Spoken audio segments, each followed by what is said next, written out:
Apparently, there's this thing called blocking a person. Let me give you an example of what blocking a person is. Okay, so when I first moved here, there was this building, maybe about a year ago. I looked at it was like an old Shoney's building. So, everybody pretty knows what Shoney's was, like a buffet restaurant. Okay, so I looked inside the building one day and I wanted to see the potential that it had. And it had been sitting there for years. And someone saw me look at this building, and I saw the person that was, spying on me. And to make a long story short, they ended up knocking that building down, and they just made it into a Zaxby's.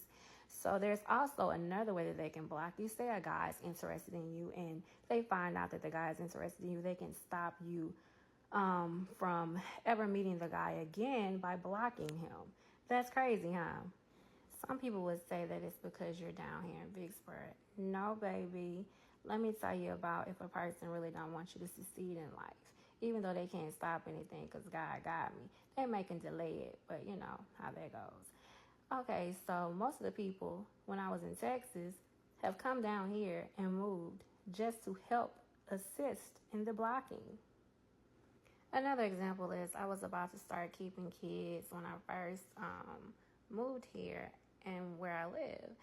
And do you know that some kind of way people knew that I was posting it on Craigslist? And they would just go in there and flag it. So I'm like, this is crazy.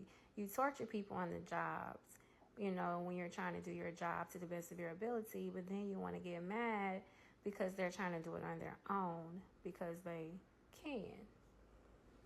Let's get back to the blocking of the guys. Okay, so for instance, there were a few guys that have talked to me or tried to talk to me, and it never was consistent. And let me tell you why. Because they had grown women out here threatening the guys. I don't know what their threat was to stop talking to me so that they can mess with them.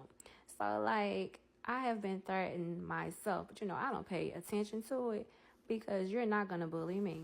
I pay attention to body language, so I know when a person is scared or if somebody has something on them and their actions is if they're intimidated or really fearful of that individual.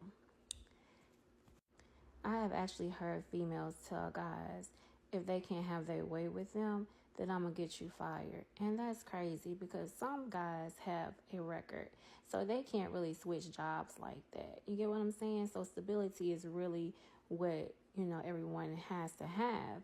So these girls are really scandalous.